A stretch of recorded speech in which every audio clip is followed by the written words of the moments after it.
Greetings, you are live with VIDE. I am your commissioner, Dr. Dionne Wells-Hedrington. And with me today is a very special guest. One of the things that I want to bring to the community's attention is the importance of collaboration. At the Virgin Islands Department of Education, we simply cannot do it alone. And so I am going to allow this special guest to introduce himself. Greetings, one and all, Virgin Islands community. My name is Mario Brooks. I'm the Acting Commissioner of the Virgin Islands Police Department. It's a pleasure to be here with you today, Commissioner. It's a pleasure to have you. And one of the things that I want to say to the community is our relationship with VIPD is solid. Yes. We communicate on a regular basis because we serve the same community. Yes. We serve our students and our families. So let's talk a little bit of how we collaborate. How would you say our collaboration on a scale from 1 to 10 is? Well, I always rate things there's always room for improvement. So I would go as far as 8. I think to get to the 9 and the 10 would include myself and my officers. Actually, we having more personnel in the schools.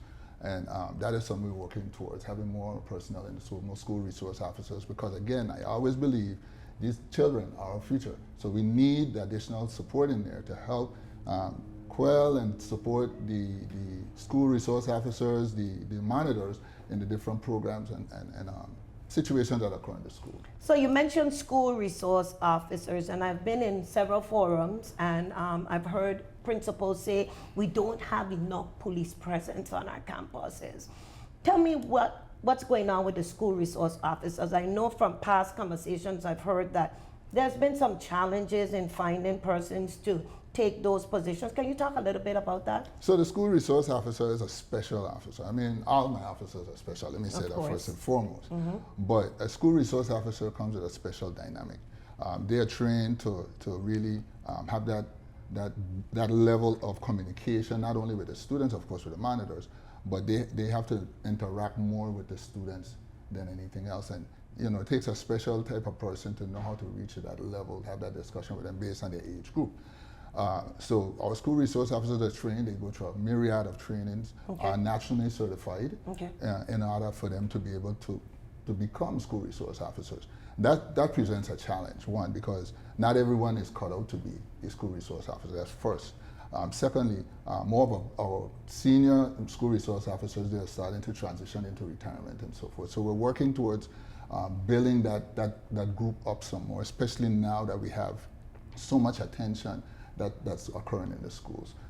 But yeah, our numbers are not where it needs to be, but we are working towards getting that. So I had the opportunity of visiting a campus recently. It was the Alla F. Muller Elementary School, and I was actually doing a walkthrough with the company that's installing our cameras. And at the time, there was an altercation at the school. And your school resource officer, Officer Smith, was on the campus, and he was able to step right in and intervene with that particular parent who was being unruly. So there's no doubt in my mind that the presence of your officers really makes a difference on our school campuses, and I've walked many of the school campuses, and they're not just VIPD officers, they are extensions of our employees as well, because they interact with our children. Again, they have good relationships with the monitors, and they help us to provide that safe and secure environment. And so, you know, we've been experiencing some challenges in the department. Yes. We have an increased amount of school violence, fights, and then we had the altercation on the school bus. But when we talk about the fights, explain to the public what your role is when a fight starts on a campus, an SRO's role versus a monitor's role, because I think there's often confusion and not a clear delineation of the roles. So can you explain that a little bit? Yes, so Thank you for that question. There's some misconception as to why the officers are there. Some people believe right away there's a fight, you just arrest a student. So again, I'm going to revert back to the initial base. Our kids are our future. We have to give our children an opportunity to grow. They're going to go through growing pains. They're learning about each other. They're learning themselves. And hats off to teachers, because you have to deal with 16 to 20 different personalities every day in a classroom. But those personalities are going to clash. It is going to happen, right? And we have to find ways to circumvent that. So what makes this SRO so unique is that taking the school away from any type of demilitarized environment where it's arrest right away and drive them and take them to jail. And those SROs are now trained to make contact with the students, speak to them, stop the incident from occurring, separate them, take them into an environment where they're neutral away from their friends and any of those that might spur on more incidents, and then have a discussion with them, find out what's going on. Because a lot of the times these issues stem from outside of the school, of course, whether it's home, when they go to different functions and so forth. These incidents blew over into the school environment. So we have to look at everything in a holistic manner. So the officers, their job is, of course, right then and there, is not only to quell, but now to investigate, to find out exactly what the problem is with this student. Why is this student so angry? Why are these students so upset with each other? And believe it or not, you'll be so surprised when you hear the different stories as to what led to these altercations. So the SRO's job is not only just to go there and make an arrest. That's not what it is. They are counselors. I mean, they are a little bit of everything. Right. You know, and my hat's off to them because it's a very tough job. It's a very tough job. But one of the things at the Department of Education is that we appreciate. Thank you. The support that we get. Again, we consider our SROs part of the family, and their presence really makes a difference on our campuses. So thank you for that collaboration. But outside of the SROs, you do some other stuff with the department. I think you had a class, an academy. Can you talk to the community about some of the things that you do outside of the SROs supporting us daily? Well, that's going to bring me along the lines of some of the programs that we're bringing online. So we have the police cadet program. We're reconstituting that in the department. It's now the police cadet leadership and development program. Notice leadership and development. So we want to take our young people and put them in a mindset to be leaders. Develop them from in grade school, high school. Develop them from at that age to become leaders. In order to do that, we have to, again, go right back to the nitty-gritty of the issues that they may have and then from there, build them up. So that program is in the works now. It's already been effectuated on St. Croix. We've had very good success in that area. We plan to constitute it here in St. Thomas, in the St. Thomas St. John district. And offline, you and I will have a discussion relative to the program here at St. Thomas, because we have some additional measures we'd like to put in place to help build their confidence, build a pride in law enforcement and being leaders. So we're working towards that. The SROs also are present when they have volleyball games, after school programs, and these different events, so that the presence is there, so people can know that, hey, the police are here, not always just to be there to arrest people, but to be the friend of the community. Believe it or not, some of those students love those officers. They reach out to them, they talk to them, they're friends. You called one of their names the other day, Smith. He is well known. Oh, yeah. They love Smith. Hey, Mr. Smith, how are you doing? I've heard it, I've seen it. Some of them walk, how are you doing today? How's your day today? And he can reach them at that level that maybe somebody else, a parent in some instances, may not be able to. And that is the beauty of the SRO. They're supposed to do those things. And you know, when they're able to build those relationships, then the students are comfortable in telling them about some things that may be coming down the pipeline, or give them some intel. Yes. I used to say that on my campus, my students were comfortable and they dropped different intel here and there that we were able to, stop altercations from happening or intervene in situations that we may not have been aware of. And so I'm doing my rounds right now, and I'm meeting with the high school student councils.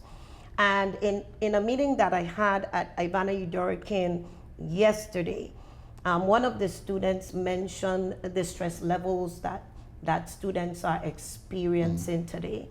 And she started to talk about the fact that it's not the children who you expect the bad behavior from, but the children who are scholars, high achievers, Yes.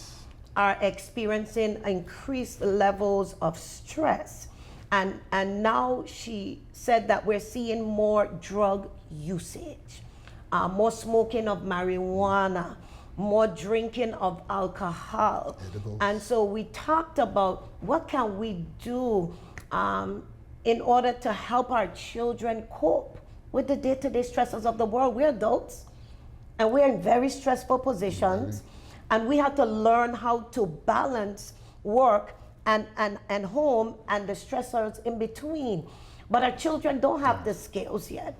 And so we talked about bringing back activities and different after-school programs, having outlets to provide a psychologist that could speak to our students, but being able to provide the resources that they need so that they can cope and don't turn to violence and don't turn to substance abuse and all the other things that come.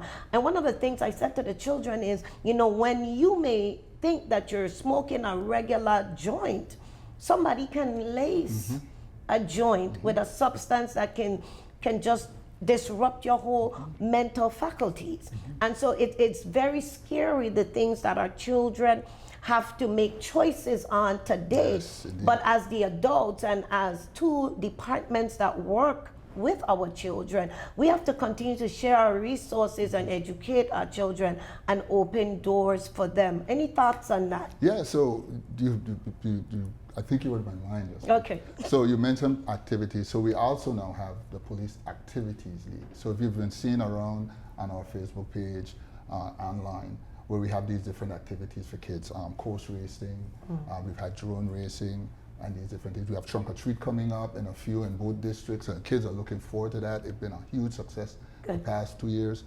So those different types of events we will continue doing. But more importantly, with the activities, we want to incorporate them with the Department of Education into after-school programs, and also incorporate the same cadet program. So we bringing all those kids together into this into this environment where it's fun, but it's a learning environment at the same time. Correct. We take that opportunity while they're having fun to inject positivity, communication amongst each other, conflict resolution. And I'm glad you said that, because the St. Thomas St. John district, actually they're doing conflict resolution training as we speak, and de-escalation strategies to help our students be able to balance life. Part of what we do is not just academics, but it's creating the whole, or developing the whole child. And so that really stood out for me. And she was very honest about her and her upbringing and the fact that she had crazy parents, so she would never do that. But imagine those children who don't have an outlet, who don't have that support. And so the jobs that we do are ones that we don't take lightly, because we understand the impact that we have on the future generations. And when I look at my students, I look at the future doctors, I look at future educators, future commissioners. That's how serious this job is. But we also have a responsibility as adults to help our children to cope. And so when we talk about the incidences that we've seen in schools, I may have a different look, because we are governed by the Board of Education and how we deal with level 4 infractions, which are those types of fights and things that we're seeing. But I'm looking different now, because I'm like, that's a reaction to something else. Yes. And so we have to peel back to get to the core to figure out what is causing this particular child to react that way in such an aggressive manner and with such aggression and force. We got to get to the root. And so, even with your programs, I think we will be able to partner even more and share our resources to do just that. And I want to commend you on taking the initiative. And do you think that you're going to expand, or just stick to the ones that are working in terms of activities? No, we want to expand. Again, we're not only in the law enforcement and the judiciary portion of dealing with our community. Crime prevention is a big portion of what we do. And what we have done in the Virginia Police Department is not centralized crime prevention. We actually put it out into the different zones. And so it's not just a specific unit responsible for crime prevention anymore. Okay. Everyone is responsible for crime prevention in the Virginia Police Department. Every officer. So you see something, you're supposed to assist, give advice, and so forth. So because if we focus on just one unit and have 3 or 4 individuals that are dedicated to crime prevention, we're not going to meet the masses. There's no way. Right. But if we have a department of over 500 employees, but over 300 of that are sworn personnel. Can you imagine those personnel on the road every day doing their part, assisting? We see if there's a fight going on, you go up there and you stop that, you address them, you talk to the kids, you take the kid home, you speak to the parents, you talk to the brother, the sister. These types of interventions speak volumes later on the road, because one, it shows that we care, but more importantly, you may have stopped an incident from elevating to something where, like what we've seen on video and so forth. We need to stop that. That's where we need to get to that point where we find other ways to just expel our anger or whatever's going on, because there has to be an outlet for that. And I don't think our kids know that there are other ways to expend that type of energy. And I think that's one of the things we need to focus on. But yeah, we're going to expand, definitely. So we definitely would look forward Yes. to partnering Yes. on those types of activities. yes, And definitely. like I've mentioned before, the Department of Education can't do it without the support of partnering agencies. And we have a good working relationship. My job is to try to keep them from getting to you. And then if they do get to you, your job is to try to get them back on the right path. Yes. And so it really involves our dedication. And we do have a love for what we do. It's our lives, and we are vested in this particular work. But I love the cadet program. One of the things as commissioner that I want to see happen within the Department of Education is to have those pathways. Not every child will go to college. Not every child is interested in a technical field. Not every child wants to go to the military. Some are going to leave our doors and enter into the workforce. What better way than us having these pathways to ensure that when they enter into life, that they have a positive pathway. And so I commend you for that as well, and I'm looking forward to the expansion. I believe in equity, so I want to see it in St. Thomas, no doubt about that. But exploring additional pathways and bringing to our children's understanding of the different positions within the VIPD. It's not just being a police officer. There's so many layers Yes. of positions that they can do, that I don't think that we do enough of exploring or educating our children on what all is available. So those are other conversations that I want us to have. But your work and my work, like I mentioned, go hand in hand.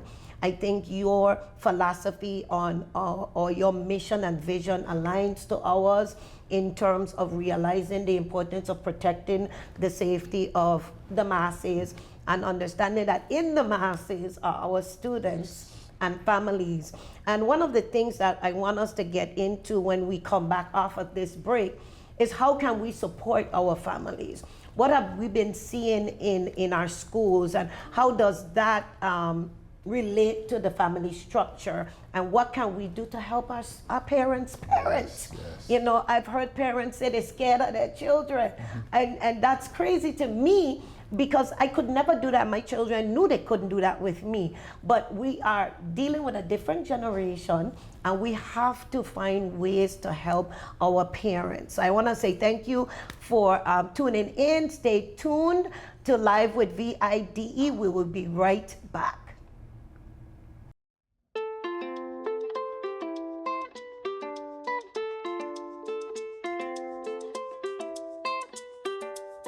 While challenges exist, excellence is still at the core of the Virgin Islands Department of Education. our exceptional teachers through initiatives like the State Teacher of the Year inspire and uplift students. And teaching is a passion. It comes from the heart. It is a lifestyle for me because I will always be a teacher no matter what. I teach to inspire hope in my students, empowering them to overcome life's challenges and pursue their aspirations. Whether we are dissecting the themes of a novel to understand societal issues or honing writing skills for college and careers, I teach because I believe these skills are crucial for them to thrive as active members of society. Fathers and father figures, mentors, and male community organizations actively participated in welcoming students back to school, creating lasting memories and vibrant smiles. We are closing the gap. Recent Smarter Balance data shows improvement in English, math, and science. In St. Croix, science proficiency jumped from 52% to 67%. This reflects our commitment to student success. On St. Croix, the Ricardo Riches Elementary School has been recognized by the National Blue Ribbon School Program, which is sponsored by the U.S. Department of Education. This honor is awarded to schools who have achieved overall academic excellence by closing achievement gaps amongst enrolled students and student subgroups. Congratulations! Our career and technical education programs help students develop future-ready skills. Through the annual CTE Fair, students showcase their abilities, preparing for various trades. This past year, 196 students took advantage of the free tuition program at the University of the Virgin Islands, building their futures right here at home. The anthology, Overcoming, highlights the resilience of 12 students from the St. Thomas-St. John district as they share their stories of triumph through natural disasters and the COVID-19 pandemic. Our programs are making a difference. The JACK program earned national recognition for excellence, and STEAM Day introduced young learners to the excitement of science and technology. New STEM Innovative Academies, scheduled to open by January, will provide hands-on experiences in coding, fiber optics, and computer science, paving the way for future careers. As we rebuild our schools, projects like the new Arthur A. Richards Pre-K to 8 campus ensure our students have safe, modern environments to thrive. VIDE recently signed the contract for the new build of the Charlotte Amalia High School and the modernization of the Bertha C. Shelter Pre-K to 8 school. Stay tuned for additional updates regarding territory-wide rebuilding and modernization efforts. We successfully acquired the Island Block property on St. Thomas for the new state district headquarters, and on the St. Croix district, the Diageo warehouse location for the St. Croix headquarters. The VIDE's literacy initiatives, including Drop Everything and Read, school-wide reading assemblies, and reading challenges, foster a love for reading, ensuring lifelong success. The Technical College at the Raphael O. Whitley Skills Center and Career and Technical Education Center will allow students to earn associate's degrees alongside their high school diplomas, fast-tracking them into the workforce. We've also launched a teacher apprenticeship program and an electric vehicle maintenance course to prepare students for high-tech careers. The No High School Student Left Behind initiative ensures career readiness through partnerships with construction companies, apprenticeship programs, and personalized career pathways, tracking students' progress beyond graduation. The Virgin Islands Department of Education remains committed to reforming, rebuilding, and rebranding public education. Together, we're transforming today's learners into tomorrow's leaders. We are Public School Proud.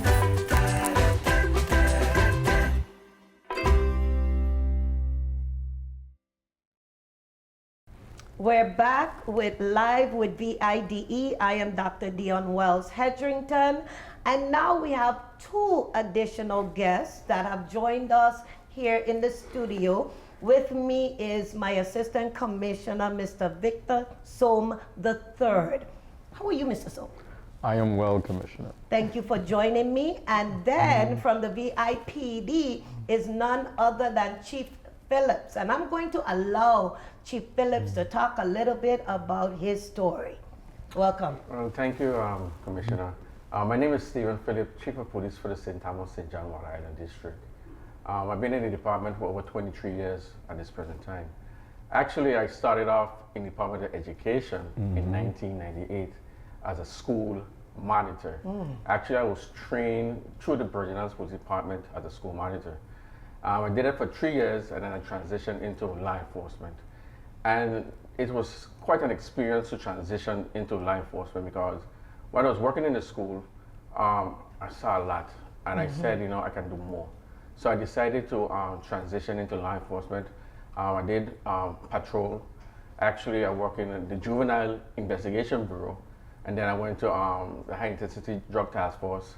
I became a police sergeant, and then now I am deputy chief. Now I'm the police chief of the Virgin Islands Police Department. And now you're working so close with the Virgin Islands Department of Education, so you could never get VIDE out your blood. Never get VID out my blood. You know, VID is my home. It's where I started in the government. Right.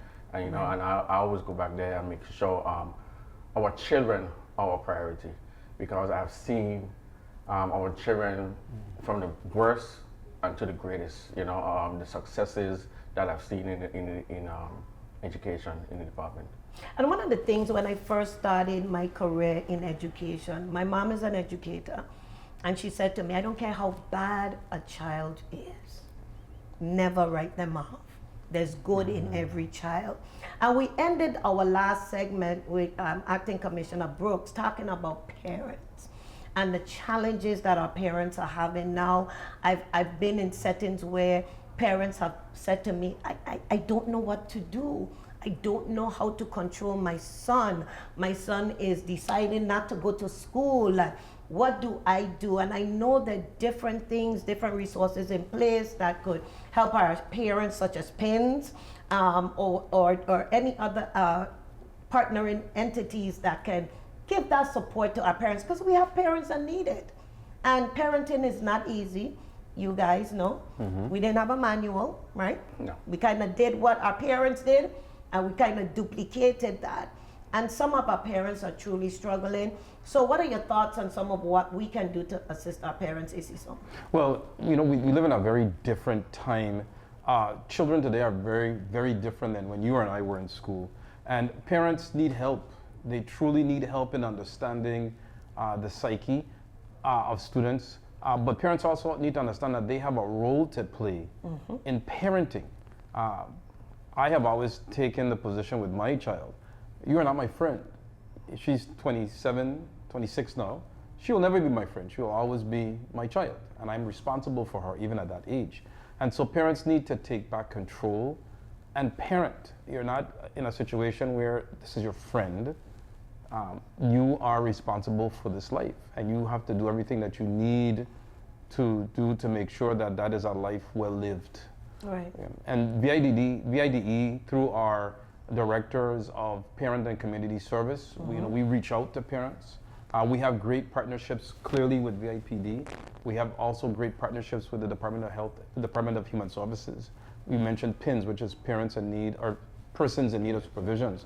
And that's one of the ways that we work with the Department of Human Services to help parents get their children back under control. Right. Any thoughts on that? And I have a saying, parents do what they do with what they know. And if they don't really know, you know, we need to guide them. Right. And you talk about PINs, person in need of supervision, you know. In the police department, it's not all about arrests, you know. We can actually have a conversation, or sometimes the parents need extra push. So if you have an issue with your child, we have to take our status offenses. So basically the status offenses is basically go in front of the judge and you have some stipulations that is mandated you have to do. And then if the child doesn't do what it's supposed to do, there's other actions that will be taken on that child. So, you know, as growing up with a child here in the Virgin Islands, you know, I call it tough love. I always say, you know, God rest my mom. My mom always said, you know, there's two things you can do when you graduate out of high school. I'm gonna say it. You either go to military or go to college. You ain't staying in my house. And that tough love showed me and my siblings, you know, when I graduated, like, we'd have to go for Joe. You know, I didn't, I was shocked, you know, but, you know, she took that stance with what she knew, you know, and here I am today. You know, not everybody that bunch could be a good apple, you know, but of course not all children are bad. Sometimes they need that guidance. Right. And one thing I've seen, especially working in education and being around children, a lot of them don't know no place else besides the Virgin Islands. That's right. You know, and I would encourage, you know, field trips, little simple field trips. I've seen children never been to Red Hook or St. John, and they live right here on this beautiful island. Right. There's so much to offer in the Virgin Islands. Right. You know, so if we start with the little things, those field trips, going to I remember going to high school, went to Orlando, Florida. That was the first time I've been on a plane. Our parents, they had the monies and the resources back then. So, you know, there's a lot of stuff we can do, and hopefully we can, you know, see what we can do and make it happen. Well, you know, I want to piggyback on that because parents need to be parents, and I'm going to hark on this theme. You know, we grew up in a time where when it was dinner time, there was no cell phone. You didn't watch TV in front of, you didn't have dinner in front of TV. No TV or TV didn't show the... Yeah, and nowadays, what I'm really boiling down to is that parents aren't communicating with their children because the mother is watching TV, the father is off doing what he's doing if there's a father, and the kids are on their phone, texting, TikTok, what have you, or watching TV, and there's no communication that's going on. And parents will say, well, I don't know how to do TikTok, or I don't know how to get on Instagram. Well, then learn, because children's lives are happening on social media, and parents don't know because they're not familiar with the technology, and they need to get familiar with technology so that they understand what their children are doing. Who are your friends? Right. To this day, my mother will ask me, well, who are your friends? I tell them me, myself, and I. And parents need to get with it. They need to get with the time, whether they're younger or whether they're older, they need to get with the times and understand what their children are doing, what they're doing on social media, who are their friends. And I'm not saying you need to police your children, probably some parents do, but you need to trust your children and you need to communicate, openly communicate with your children. Have dinner. Right, and that's a valid point because, you know, in the conversations with the students, you know, they're not even comfortable talking to their own parents. You know, I've heard students say, "But I can't share my personal business with my mom." What do you mean by that? Well, my mom gonna go tell her friend, and her friend gonna tell somebody else, and there's no privacy. And so our children are relying on each other, and there's no adult to guide the conversation that they're having. And that social media piece, that's where all the bullying starts. We're seeing increased amounts of issues that begin on social media. But then we have parents who are not as literate with the technology. Definitely. And so the children are running rings around their parents. Today, you were there with me when the students asked about the start time of school. Yes. How 7:30 was too early and that they were coming to school late. And so I threw out a question, well, how many hours of sleep do you have? Less than 8. Raise your hand if you have 8. Their eyes open wide like, 8? She must be crazy. Raise your hand if you have 6. Barely. 4 hours and less So they're tired. of sleep. Our children are tired. There's no structure. They're raising themselves in some of these households. Correct. Hence, why we see what we see. So I want to talk a little bit of how continental U.S. is changing when it comes to the accountability of parents. Chief Phillips, talk a little bit about that. Well, we had some recent school shootings that happened up north, up in the States. And what we see now, that the parents are being held accountable for the children action. And they're being actually placed under arrest. And, you know, I look at it and I think we should look at it here in the Virgin Islands because it starts at home. You know, and you mentioned, let me go back again, you mentioned something about social media. Social media is the biggest platform that causes a lot of confusion. Yes, it does. You know, we have these video games. You know, you're sharing a plane right in front of you, but playing with somebody in Zimbabwe, someplace else, and they actually can see them off of these video games. So parents have to be mindful with this social media, because you ever text somebody, and when you text them, you really ain't saying what you really want to say, and they interpret it a different way. And sometimes that's where a lot of confusion happen with these children. So when you have this conversation, whenever like, yeah, he that's what he say, and then when you read the text, you're like, oh, you know, a misunderstanding, and that's why we see these school fights and things happening.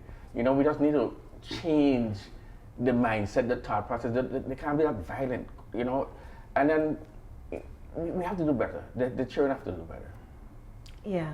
So holding parents accountable. This is some thoughts. We have some examples, and where I went to school in Michigan, for example, there's that very famous case of where the parents bought the young man. This happened in Detroit. They bought the young man a automatic weapon, if I'm not mistaken. Unfortunately, he used it, and as a result of him using it, both mother and father were charged, and they're currently in jail, and I think they're appealing their sentences. Also, recently we had a police sheriff, I'm not sure, it was either Georgia or Florida, where he was so sick and tired of school shootings and threats, bomb threats, threats to active shooting, whatever, that he is now perp walking students and their parents, because he's just fed up with the constant threats of violence. He's totally annoyed with, you know, school violence on a whole, and he's holding parents accountable. I pray that we never come to that in the Virgin Islands in terms of a real active threat, but if we do, our partnership with the police department, our partnership with VITEMA should allow us to be prepared, but that's not something that we want to happen. But if it does, God forbid, we are prepared. But we need to have parents understand, ultimately, they're responsible for their children. And if that means you need to increase your monitoring of your child on social media, you need to find out where your child is, what your child is doing, who your child is with. Get to know those friends, those acquaintances. Get to know their parent. You know, we come from a place where my friends were my neighbors because my grandparents and my parents knew them. Right. They came to my grandmother's house on a Sunday to eat with us. They came to my mother's house to eat with us. So we knew as a family. And it's not only parents. We need to get back to this concept of it takes a village. Absolutely. It takes a family. Parents are stressed out, students are stressed out, but we come from a community where everybody's a cousin. Everybody's your neighbor, everybody's your god sister, your god brother, your aunt, your uncle. We need to get back to this concept of family in raising our children. We've lost that somewhere along the line, I don't know how, but we need to, if we're going to be a successful community or a more successful community, we need to reinstitute this concept of family in the territory. I was speaking to a teacher within the last couple months, and she was talking about the fact that there were students in her class that she had never met the parents of. And you know, that's sad. That's sad that parents don't see the importance of coming to school to meet your child's teacher and to follow up on what your child is doing. But let that child's cell phone be taken. They're there. Parents are there, cussing, carrying on. What are we saying to our children? And we have to realize that our behavior is transferring to them. When you speak ill of a teacher in front of your child, what do you expect the child to do? So the department is struggling. We have a lot of things that we have to combat in order to get to where we need our children to be, and that's in a position to learn. This is all for the development and growth of the children and of our community. And so getting that across, again, requires the partnerships that we have. So there's some task force that we have initiated, correct, gentlemen? The Edibles Task Force. Can you talk a little bit about that? Because of the outbreak of edibles in schools, and what are edibles? edibles are treats, whether they're brownies, whether they're cookies, where our kids are either purchasing them or they're making them at home and bringing them to school and selling them or sharing with their friends. So in collaboration, again, with the Virgin Islands Police Department, the Department of Licensing and Consumer Affairs, Department of Health, Department of Human Services, we met on a weekly basis to talk about how we can assist, how we can really stamp out edibles in our schools. And the problem with edibles is, particularly if you're making edibles, people who are making them aren't necessarily measuring the quantity of marijuana. So they're making these muffins or they're making these cookies or what have you, and they're ingesting it and sharing it with friends, and because you're not measuring quantities, you don't know how others are going to react to whatever amount of quantity you have in that edibles. So students are passing out, they're having adverse reactions because they're using marijuana. Whether they buy it, or whether they make it, and there's no labeling to say this has in 30 grams of marijuana or this has in 10 grams, there's none of that.